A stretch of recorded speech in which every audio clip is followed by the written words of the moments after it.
never heard that word. DSD. Until you get comfortable, I'll send them to you. Oh. later. All right, we're on here. You guys hear that? Architectural office or something? Yeah, it's right across from the Give me the bang. Yeah, but I never heard that one. old Okay. farm stand. Yeah, Yeah.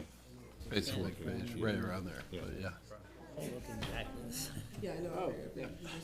Right, exactly. Ready? You want to get started? Yep. Welcome, everybody. If you could just stand and join me in the pledge. I pledge allegiance to the flag of the United States of America and to the republic for which it stands, one nation, under God, indivisible, with liberty and justice for all.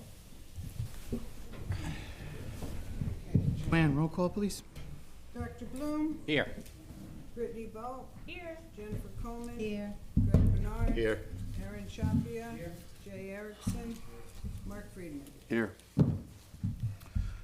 Okay, first item on the agenda, 12 Point Realty LLC. Maggie Lane, it's a new application site plan. Property's located on Maggie Lane, HB zoning.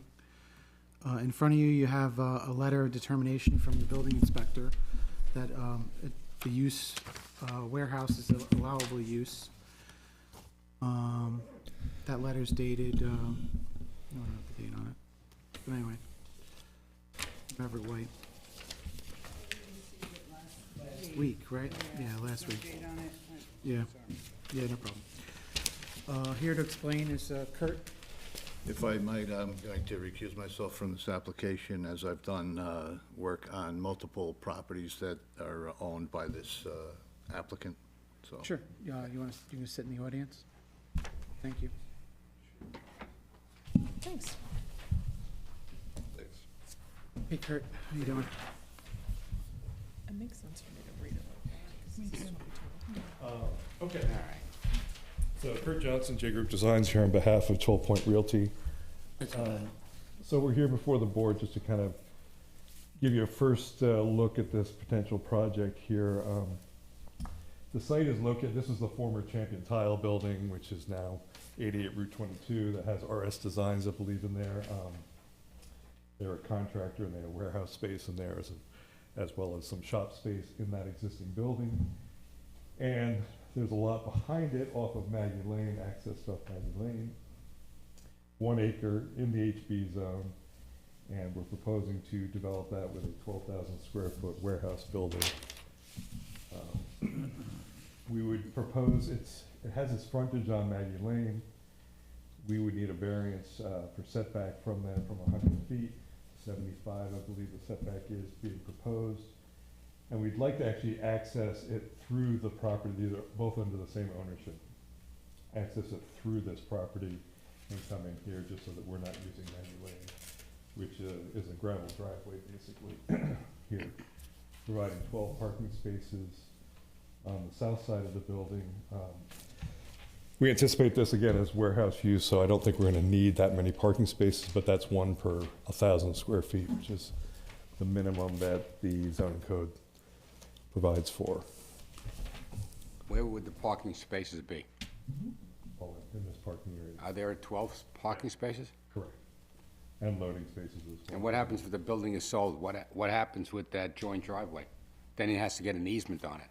Either that or they just can't be sold separately. They're both under the same ownership, so. Wow.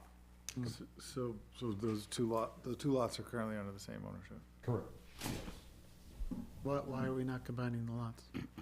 Because that'd be 2 separate buildings on 1 lot. So. Also, it was mentioned in the letter that there'll be occupied office spaces, not only warehouse. Possibly. They might be just dry warehouse space solely for Well, warehouse. that depends on the occupancy, Correct. again. That's correct.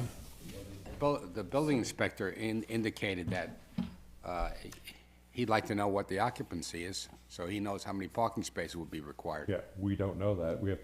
We're building to the code right now, that's 1 per parking space. We don't know the end user. Could be 1 user for that entire warehouse, or we're designing it so that it could be broken up into 3 separate warehouse spaces, But depending on the need.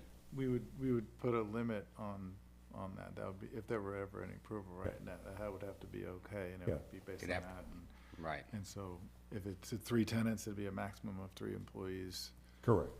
or 4 employees, I right? mean, basically, right now, the owner of this property, they run a tile business, so it would probably be, if they use this building, it would be storage of tile. There's no person there, it's just storage. Well, everything's an if. Correct. Yeah. Correct.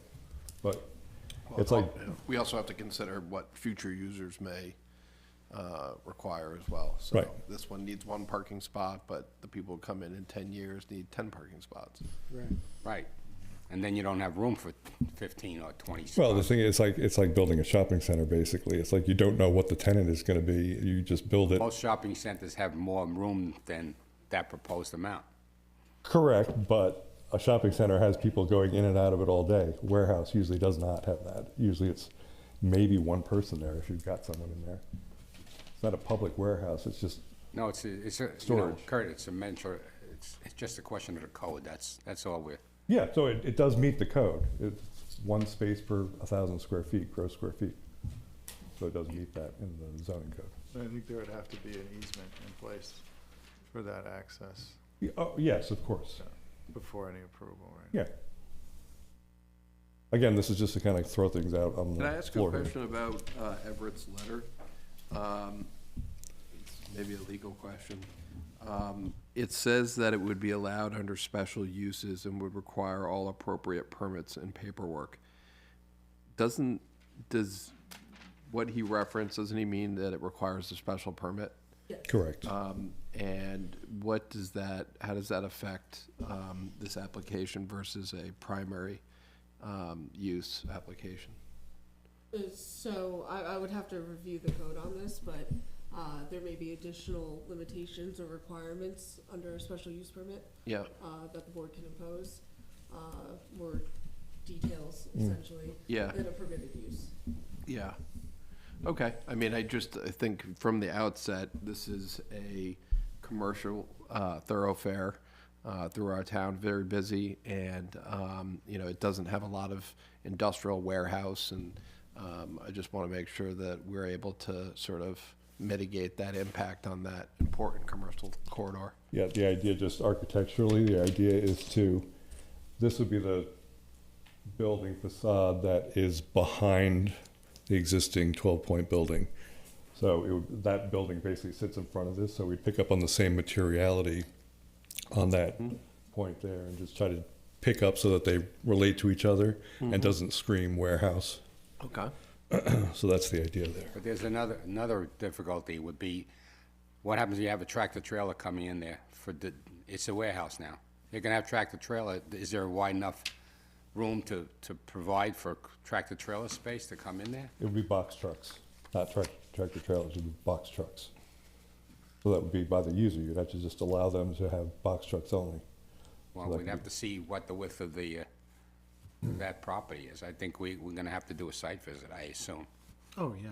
Oh, This is that's- just the- That's fine, this is just a, preliminary. Just Right. preliminary, right? yeah, it's vacant now, and as you can see from the aerial, the property next to, so it actually, you traverse this driveway here to get to this user. What's going on at this site? Yes. Yeah, but I don't know how wide that is. I have a question, Kurt. Yeah. What is the business happening right now again at 82? It's RS Design, so he's a You don't have contractor, so emergency he has, turnarounds, you know, all he's kinds doing of some stuff. fabrication in there and warehouse. They wanna use the It's same- all one single user. I see. Well, Okay. he said they wanted to It was use actually this. broken up into 4 separate, approved as 4 separate Yeah. spaces, but it's one single user. Okay. But then they have to. I'm sorry, we got Let's like, have one conversation. yeah, we have 2 conversations going on. Right, they Kurt, got could you just repeat that, what Jen asked you, just for, because you were in the microphone? Yes, the existing the building at, this building, it was approved for 4 warehouse, office, contractor yard spaces. So right now, it's actually being used as a single user in there, RS Designs. He's taken the entire building. So there's very limited space that he needs for parking in there. Is the attorney's no longer in there, okay? No. No, he's got the entire building now. I think just some other thoughts to consider is I think you might want to put an emergency turnout or exit exit from the, sort of the, from the parking lot Mhm. to Maggie. We could do that. Just punch Pretty- through there, just in case a fire truck or somebody went down there by mistake and there's no way to turn around, just. Yeah, that's fine. Well, you gotta, the fire marshal's gotta look at all Yeah, this. Yeah, they'll Maggie look at it. Lane It's actually gonna- extends, the public road actually extends up to right here. Yeah. So we could poke out there if we Just, need to. just in case you ever needed to Yeah. do that is one thought. And then the other thing is you do have a sight line, it's pretty significant on, southbound on 22. Probably seasonal, yeah. What's That's this? northbound, right? That's going north, yes. Yeah.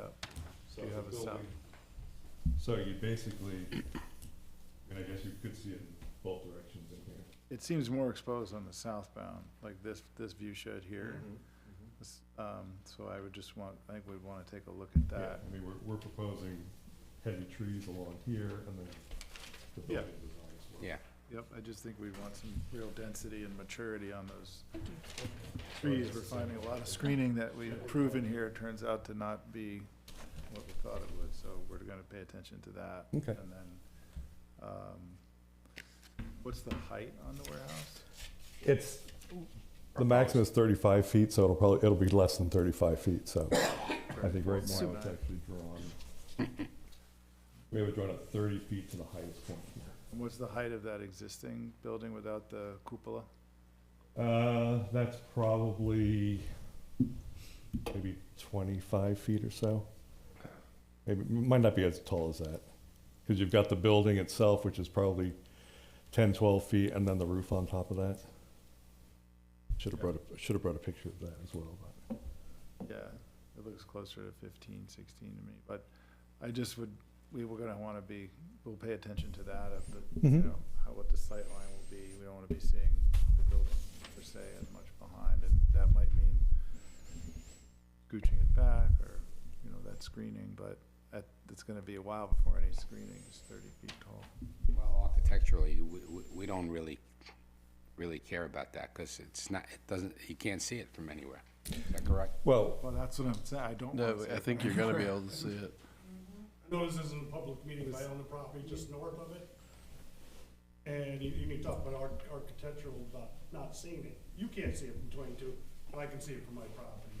And he put trees out front and made it look nice. So anything north of that piece of property should be, I don't know how you have it set up. Is it possible? Can I look at this? Yeah, in a minute, so this is this is, I would just recommend that you save your comments for the public comment period, I know, because, I just, No, he wanted to so I see have it a because little, yes. I haven't seen anything that's been going on there, and this is just we haven't either, this is just the beginning. concept. I just didn't like the comment about not being able to, you don't see it from 22. This isn't, but I see it from sir, I'm my sorry, piece. this isn't for public comment tonight, so. Can I just, so this is where you're gonna go in and out of it, and this is. This is you. And this is me, yeah. So you're gonna put the building up against this, against me. yeah, with trees in here. Okay, I don't have a problem with that. I'd rather look at the back of a building at it all the time than everybody parking their junk at me like the front. Sir, I'm so sorry, we're in the middle of a meeting here. I really know, I have apologize. not seen this, so, but when you. I know, I'm sorry, you have to sit down, I'm When we sorry. make an actual application, this will You're- be, you're more Joanne than- will have this and you Can I look can, at it before you leave then? sure. You're more than welcome to come into the planning office and ask Joanne and she could show you. I'm sorry, just we're in the middle of all this. All right, let's get back on track here. So I'm still hung up, why do we not have an entrance its own entrance on Maggie Lane? Is it because of the parking This spaces? is a gravel driveway basically that comes up Maggie Lane. There is an easement that comes across to access this property here, so this is improved already coming through here, and it's kind of a similar use on these two properties, so rather than coming up this, which actually accesses Jay Maxwell's property up here. Right, but then I go back and I'm thinking like, why, if it's the same use, the same owner, why are we not combining the whole lot together? Why are we doing this, That's what I'm not Well, understanding. maybe That they also maybe have they- to, Because sorry. maybe they want to sell it. Yeah, but then shouldn't it have its own entrance on Maggie Lane? Unless there's an easement. Right, Doesn't that have to cross then, that road? Like it's I mean, I have to really look at. your easement, what is that, is that Maggie or what is that road right here? That's the driveway to Mr. Pfister's driveway. Okay, so you've got to cross his driveway. Yeah, so this is all, none of this is his property. This is contiguous. Right. That's an easement that runs through there. So we'd be improving this driveway. Right, And right, crossing that. No, I understand that. I'm just wondering if if it isn't preferred to just come through Maggie Lane and then cross over Yeah, I a know, driveway. I remember doing that. Yeah, so it's gonna. Have an intersection at a driveway for what? I would think that this would be a much better situation than this gravel driveway coming up through here, which is. No, that, Aaron, if he joins the Coming up two through here, properties, then this is then the town. parking situation becomes more difficult. Well, they're also crossing parking with the entrance, This way. in the entranceway to the new property. But then they'll need double amount of parking, if they Right. don't have room for it. We got to see. I If don't you know- join the two buildings together, then you would have maybe 24,000 square feet. And then you'd have to have a different Properties. parking. Join the two Join the properties. two properties. Yeah, I don't know that that's really a preferred option, to have the two properties connected. Because it does leave, I think it makes sense to keep it separately. Yeah. Yeah, I'm just hung up on the entrance. You know, Yeah. If you're gonna keep it, if you're gonna keep it separate, why not, that parcel should have its own. but I don't think we want to come in on a gravel driveway, Right, I in mean, through here. This is. but this you're, is- all and the champion, you're also cutting into the spaces on the champion tile, right, with the, No, we're coming through the driving aisle. right. Is Maggie Lane a town road? Yes. It's the condition of the road. Yeah, it's just, it's basically a driveway right now. You know who owns it, Kurt? Maggie Lane, I believe it's a town road. It is It shows on parcel access going up. I'm not sure, we'll have to look. Yeah, it doesn't have ownership. When I look at parcel access, it's connected to 22 and does not have So I guess what I'm getting at ownership. I'm not sure the Is- town owns. is this you would use that if but for the condition of the town road? Yeah, and also there's like, this is already a Yeah. commercial curb Well- cut here. And having another one right next to it with having vehicles coming in and out of two commercial spaces. We just thought by combining the one single commercial entrance might be a safer condition. Well, if Maggie Road was in a better condition, you would use it.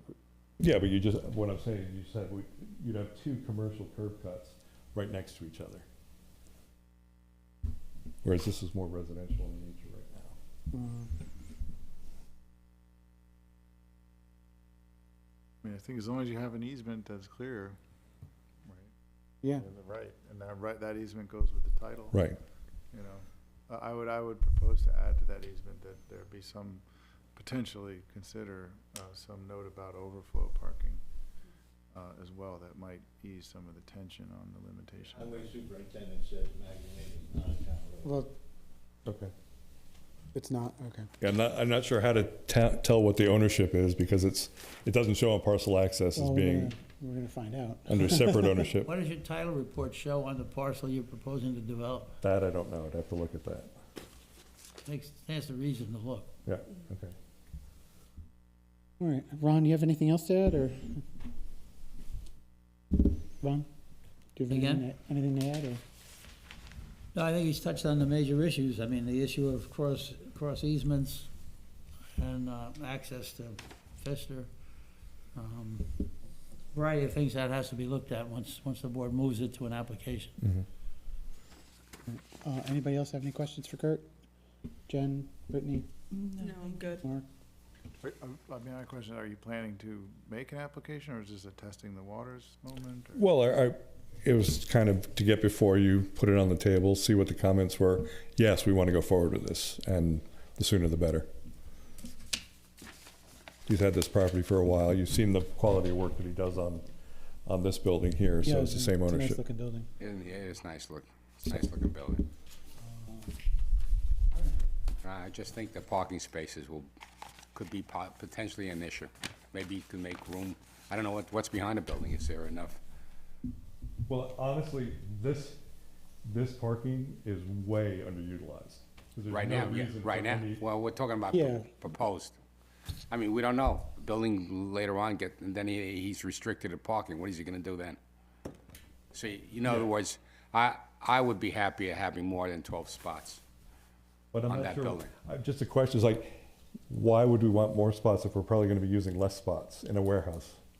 Why would we want more than Well, it 12? depends on the occupancy. Now, you're applying, you're submitting an application for that building. But we don't know what's gonna be in the building, so how can we determine what the requirements for that building would be?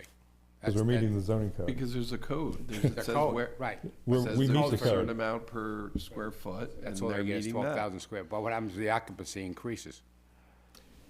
As such as what? Like Jay said, let's say there's 3 or 4 offices, now you have 10 more people coming in. Would that, So that would Change trigger an that. amended site plan, Yeah, which, and it would cause another review of the adequacy of the parking. right. It would be back So before I'm you trying board. to head it off at the pass and Yeah. say, I mean, it's warehouse, not Costco warehouse. It's warehouse, just stuff stacked in a building here, and there might be someone in there. I'll just bring it to pass. Okay. It's just a thought. Right. All right, is there a lot coverage, ratio in this highway business zone? Yes. Because it seems like it's a lot of the. 35% is permitted. We're at 26% proposed. And the parking, the parking lot doesn't count. That's coverage. Yes. Oh, it does count? Yeah. You're saying that's 26%? There's no 26%. way. Well, I'll have to double check it and see where we are. Because Okay, we'll double check that number. yeah, that looks that could be building closer to 50%. Yeah. Okay, Good call. yeah. all right, anything else? At this point, we gotta appoint an engineer, so if someone wants to make that motion. I'll make a motion to appoint Ron Gaynor as the engineer for the 12 Point Realty property. Second, I'll second. Mark, any discussion? All in favor? Any opposed? Okay. Now we need a formal application. Yep. I'll figure out the fees, Okay. double check with Sarah, special use permit, what, you know, picking the applications, which I think site plan and special use. Okay. Okay, sounds good. Thanks for your time. Thanks, Kurt. Thank you, Kurt. Okay.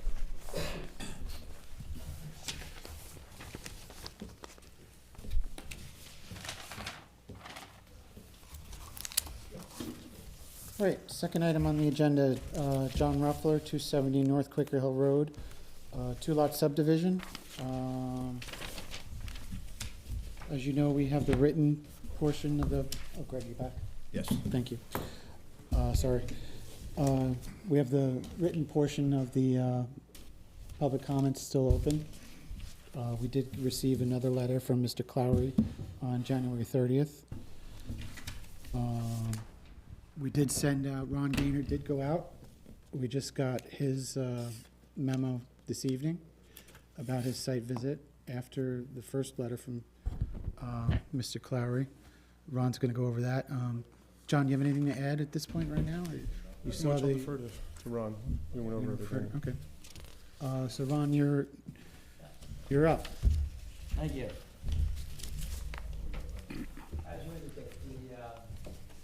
Public hearing was closed for the verbal portion at the last meeting. And at that time, you received a letter from Mr. Clowry that raised concerns about the application itself and technical issues relative to the application. The board had asked me to investigate the matter further and understand the significance of the comments being offered. I had some, yep. Could you guys maybe take it somewhere else? That ought to help. I've had some family medical issues that I couldn't immediately respond to it, plus the significant snow that happened last weekend. So only this morning was I able to go out with the design engineer, John Kalin, to investigate that. In the period after the public hearing, the date of the public hearing, Clowry's issued a second letter, and they reiterated much of the first letter as well as responded to comments that were offered by the design engineer. So I looked at the sum total of both of those, and that's summarized in a memorandum that I just passed out earlier. And again, apologize for the timing, that's all on me. But I've tried to identify that there was 8 specific issues raised in the original memo, and I've walked through each one for the board's benefit. If we just go through that, if you don't mind just reviewing with me. Item 1 just made reference to an apartment on the original subdivision plat that was presented for your review. At the public hearing, it was acknowledged that that was an erroneous statement to be made on the plan, and it's since been removed. So the drawings, the latest drawings that are now on record have removed that consideration. So I believe that's put to bed. Item 2 concerns the issue of a drainage swale that runs onto the Clowry property. From my observations at the site, as well as this morning, there's an obvious drainage swale that comes off the county road right at the corner of the Ruffler and Clowry property. That's picking up drainage off the town or the county road system. There's no specific concentrated flow that's coming off the Ruffler property that I could observe anywhere. For the most part, the Clowry property is lawn area in the entire frontage and along the west side with Clowry, as well as the rear towards Hiller Brook. That's all heavily vegetated. The only change in condition from at present will be the addition of the building itself on the new lot, as well as a driveway that's going to come in off the county road. So the driveway itself will be on grade, will not create any concentrated runoff. It's going to continue to just flow across the driveway in sheet flow as it does today. It has that area operates today. So I see no issue with contributing additional runoff towards the Clowry property. The only issue I could observe based on the issue of the county swale along the frontage is to provide a drainage line across or under the driveway where it comes off onto the county right-of-way. All of that's going to be subject to county highway review. It's Department of Public Works. They've been to the site previously, and any action of this board or any consideration of approval of this board is going to require, it's going to have as a condition the receipt of an approval from the county highway department. So that's a typical requirement for any of these issues where the outside agencies have not resolved or completed their review. So that should not be significant. In the absence of receiving that, they will have no approval. So that should be satisfactory for the board. Third issue raised concerned wildlife impacts. There was consideration that there's wildlife corridors that traverse the parcel. And as I've just described, as the board understands, the only development of this lot, this second lot, which will be over 7 acres in size, there's a major lawn area, and then there's a wildlife or a vegetated area along the westerly boundary with Clowry, and much of the back of the tract is treed. None of that is to be disturbed by the proposed development of the lot.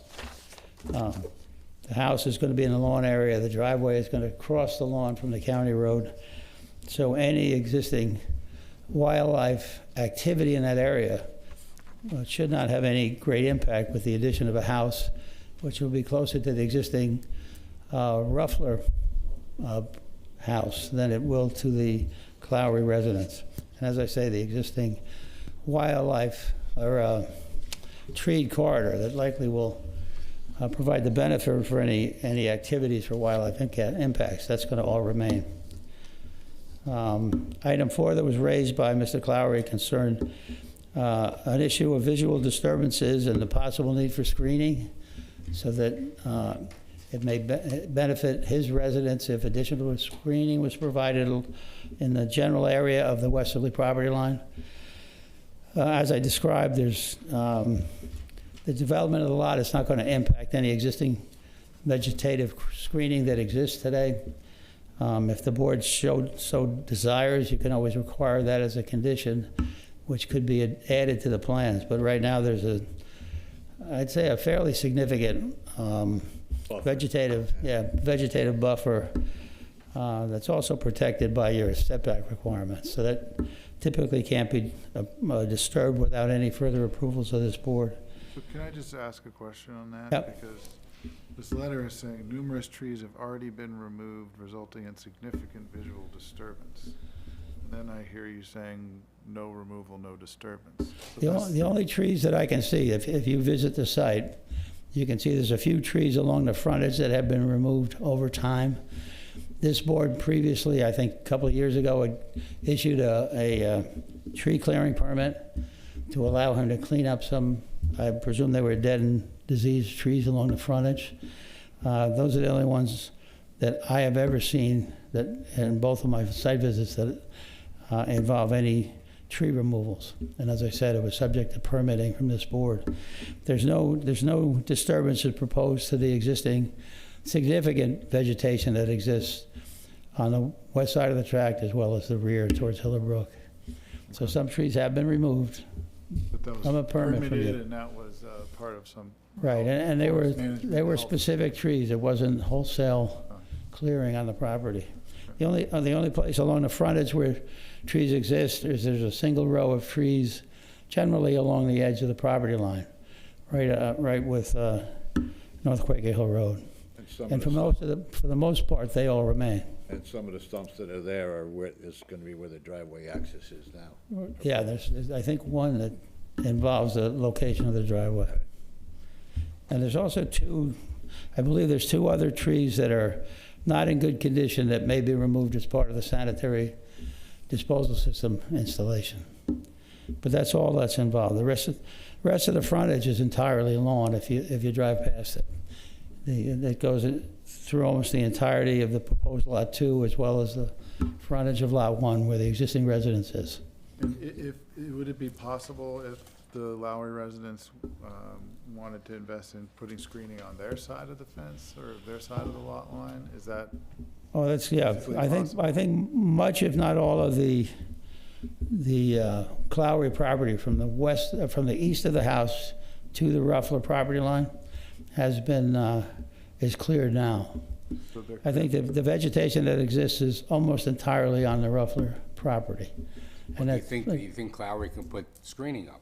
Yeah, I'm saying that. I'm saying I'm just thinking if that was a huge concern, that they could potentially put Right. up white pines on their side. Right, and the vegetation that's on the Ruffler property will remain because a lot of it's in the side yard requirement that can't be disturbed. But again, that's a decision of the board to make, whether you want anything added to the Ruffler plan or not. Item 5 was just a request from Mr. Clowry. It was in the original letter as well as the latest iteration of that. He was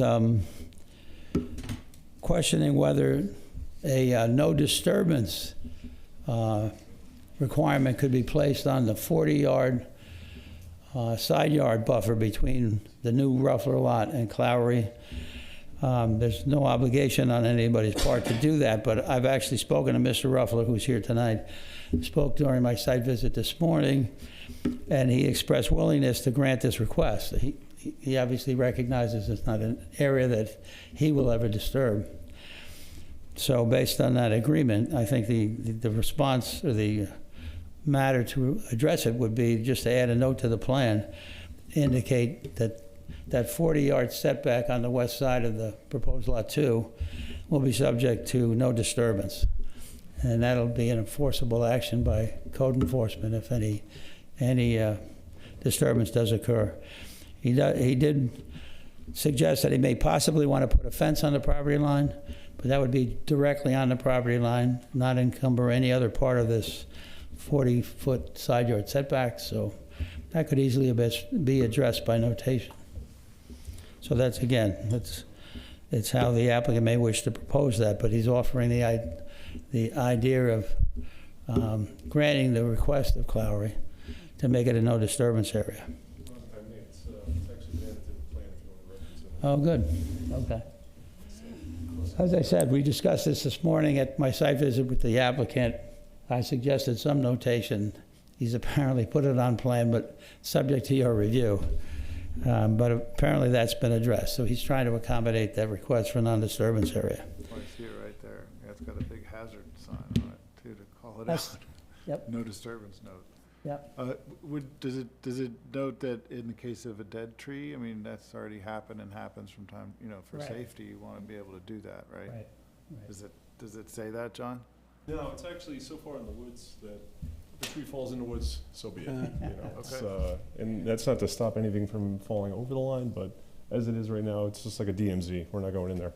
Okay. Stay away from it, and that's it. There's dead trees, because I'm hearing there was an effort in the past to remove some dead or diseased trees. Yeah, all along the frontage, But there in a were different area. a bunch of trees from years that have been cleaned up. Those are primarily pine trees. Down here's a little bit more of a deciduous mix, Right. so those are a bit more hardy, but you're gonna have atrophy in the woods always, so. Okay. But Yeah. to touch it is to manicure it, that's to So just a disturb it, very just leave clear it. no-go zone. Yeah, on the note. basically. Okay. Okay. I think I was up to item 6, the question of permitting for the driveway itself and whether the location shown for the driveway provides adequate site distance. I mean, as the board understands, excuse me, any approval of the subdivision will require receipt of a permit from Dutchess County Department of Public Works. That, again, like any other outside agency, be it Department of Health, whatever, those are standard conditions of approval. Again, if the county does not grant that permit, he does not get a subdivision.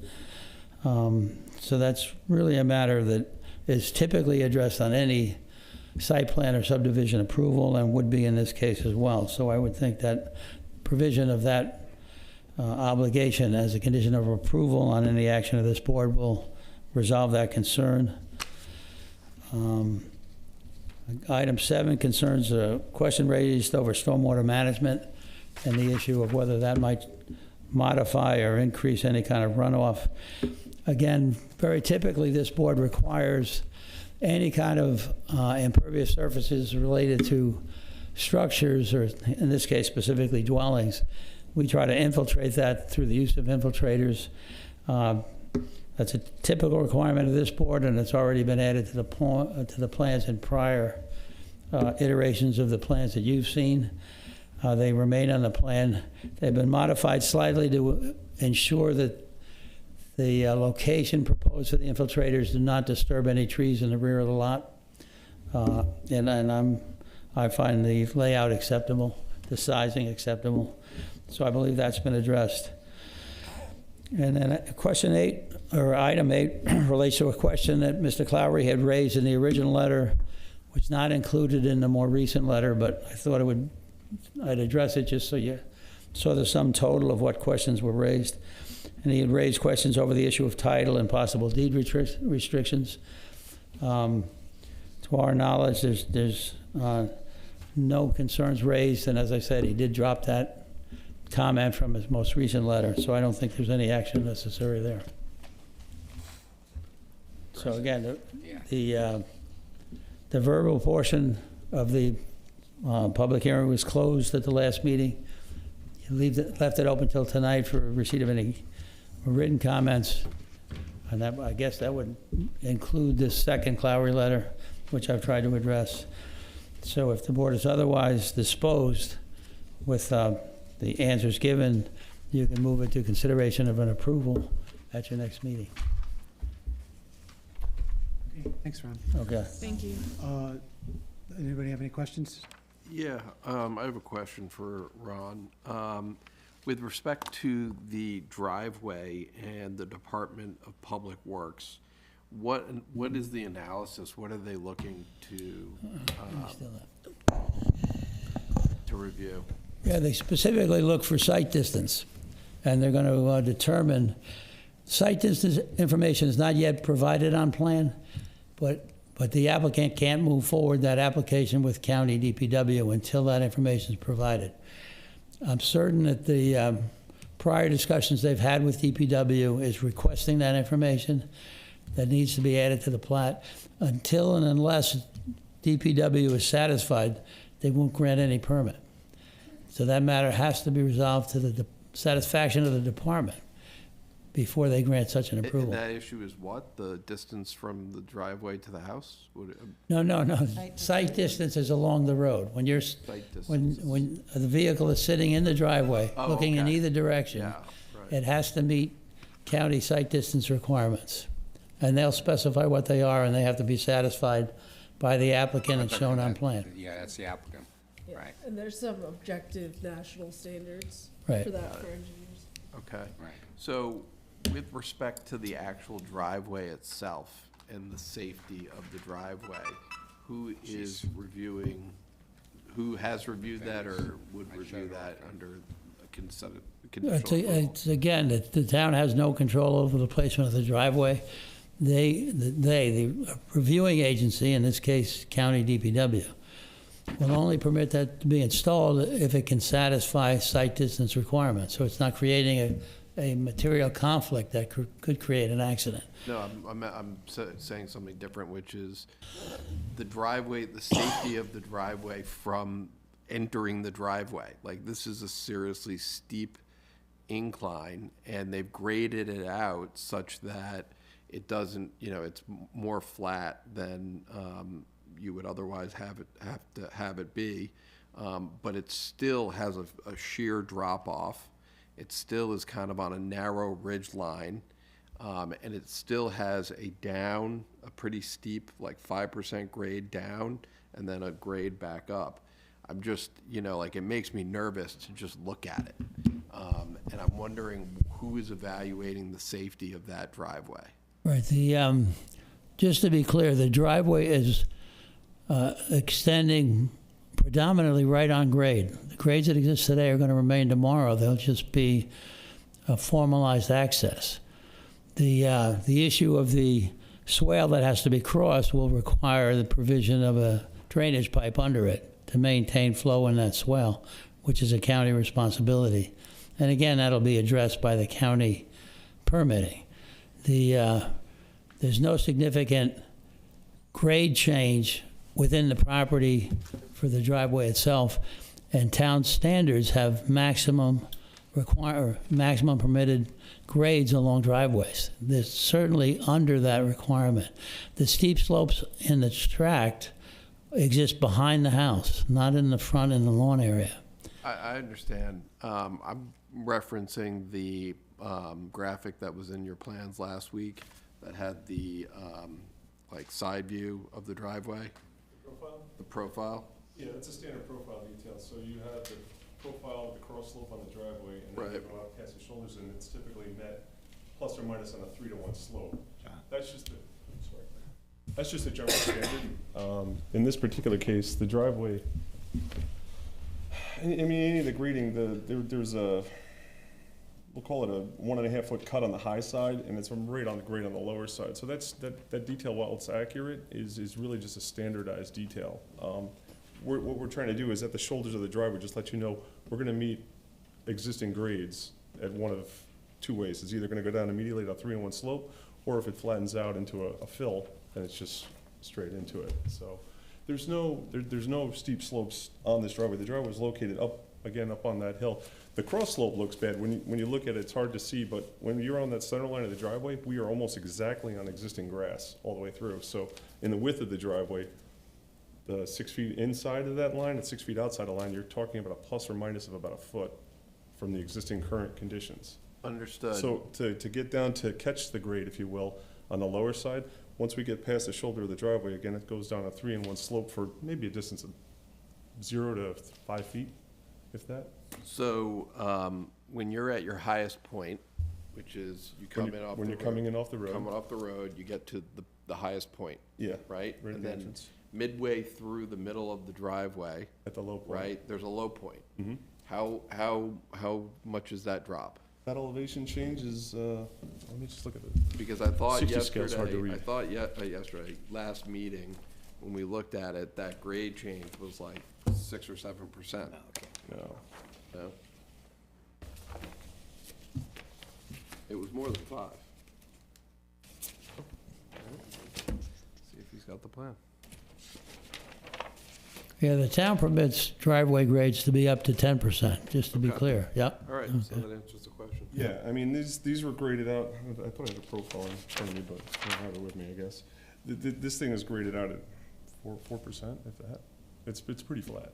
Yeah. It's pretty flat. And again, there's a little feature at the road Ron had mentioned about the culvert. I had actually put that on there too when we were doing Okay, good. the buffer on the side. So there's a culvert drawn at the beginning of the road, just to keep the water going Yeah. where it's going. Because there's a natural swell right there anyways from that embankment. So we're just crossing right over that. But everything, it's so close to hitting on the existing grades. It's within like topsoil. So when you strip the topsoil off and you put the item 4 back on, you're right back to where you started. And it's not going to be a roller coaster.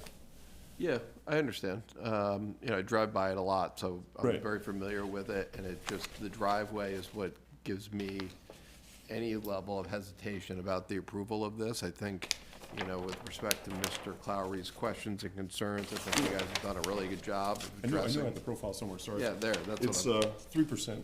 3%, 3% okay. coming in. There's a section about 5. And it can We go up get to the low pitch, and then it comes back and recovers back up to 3, and then back to 1. All right, So it's so pretty.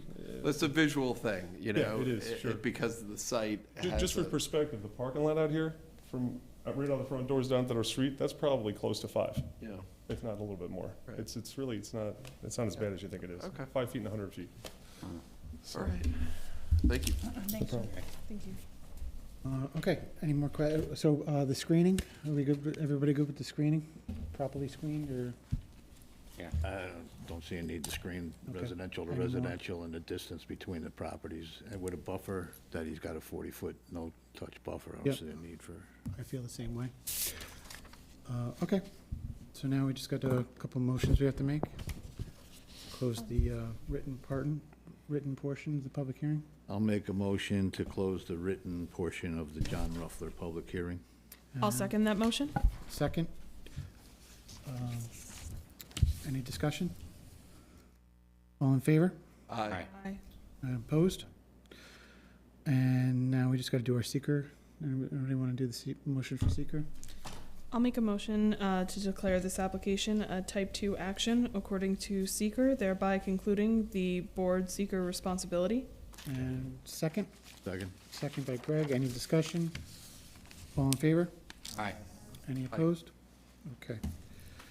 All right, at this point, Ron, you can. Yeah, excuse me 1 second, I'm sorry, I just picked up on what you said there.